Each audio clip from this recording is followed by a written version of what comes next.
कुचोली गांव पलायन से खाली हो रहा है। अब गांव में मात्र 2 परिवार ही बचे हैं।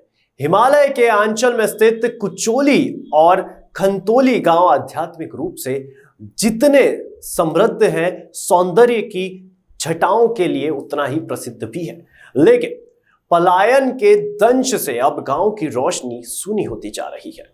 खलनोती के पास स्थित कचोली गांव तो लगभग खाली हो चुका है। अधिकतर घरों में ताले लटके हैं। मूलभूत सुविधाओं के अभाव में और बेरोजगारी के दंश से जूझ रहे युवा रोजगार की तलाश में तेजी से शहरों की ओर पलायन करने को मजबूर है।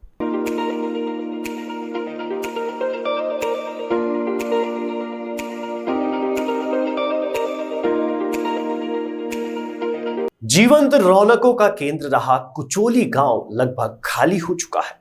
इस गांव में 1-2 घरों में ही इक्के दुक्के लोग रह गए हैं। शेष पूरा गांव खाली हो चुका है। कुशंडी ऋषि की तपोभूमि कुचोली गांव की सुंदरता अतुलनीय है। रमणीक पहाड़ियों के बीच में बसे इस गांव में ऋषि कुशंडी का हवन कुंड अनमोल धरोहर के रूप में गांव के आध्यात्मिक समृद्धशालीता का दर्शाता है। जनपद मुख्यालय से लगभग 40 किलोमीटर की दूरी पर स्थित खंतोली गांव ने देश को एक से बढ़कर एक अवसर दिए हैं। जटिल परिस्थितियों में शिक्षा ग्रहण करके इस गांव के लोगों ने देश भर में नाम रोशन किया है। गांव के हर आंगन में एक अवसर निकला है।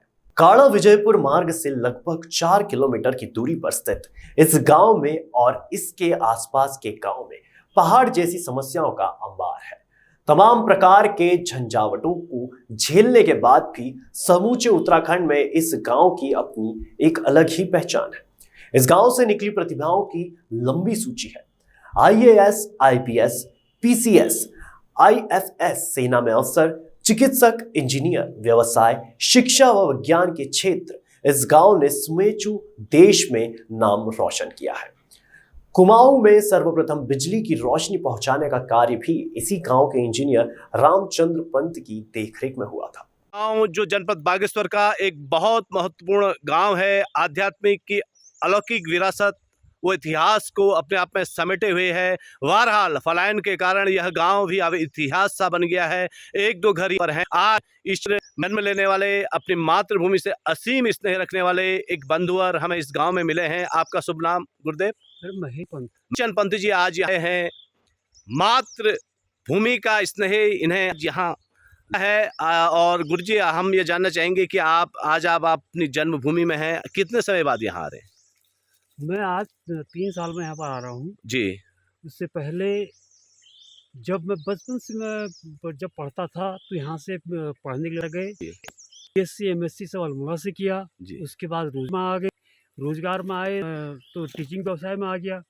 अभी मैं प्रधानाचार्य हल्द्वानी राजकीय इंटर कॉलेज प्रतापपुर चकलवा से अभी भी सेवानिवृत्त हुआ हूँ। और बच्चे भी जो है मेरे सब पढ़ रहे हैं। यही कहानी हमारे हर आदमी की यही कहानी है कि जो पढ़ने के लिए यहाँ से बाहर निकले फिर वो वापस लौट के नहीं। अच्छा, आप मान कहीं ना कहीं रोज का अभाव रहा पहाड़ों, इसलिए लोग पढ़ते चले गए। रोजगार और चिकित्सा, ये 3 मूल व्यवस्थाएं वो यहाँ पर नहीं थी।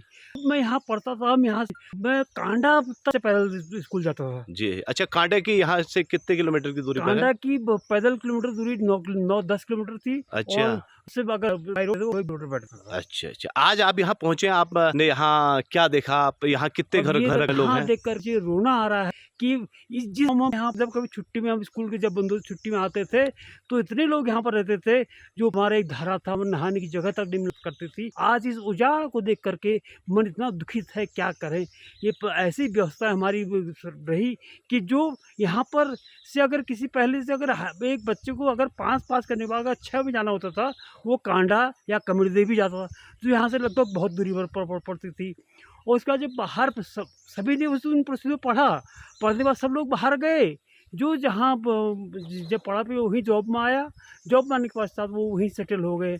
और यही देखो बड़ा दुख होता है जहाँ पर हम करते थे और पूरा हमें यहाँ जो जीवन यापन के लिए पूरी राशन पड़ता था। तब मैं यहाँ से अपने लिए गेहूँ चावल में इस गांव से लेके जाता था। देख कैसा रोना आ रहा है, क्या करूँ, मन व्यथित है कि बात करके।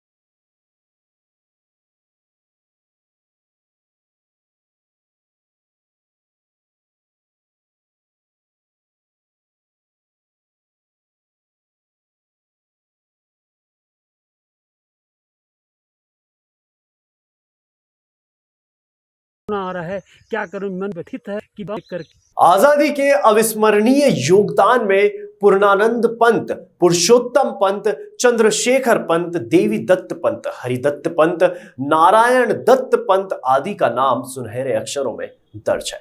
कुल मिलाकर वर्तमान समय में खंतोली की खनक पलायन से फीकी पड़ गई है और पास स्थित कुचोली गांव वीराने की ओर अग्रसर है।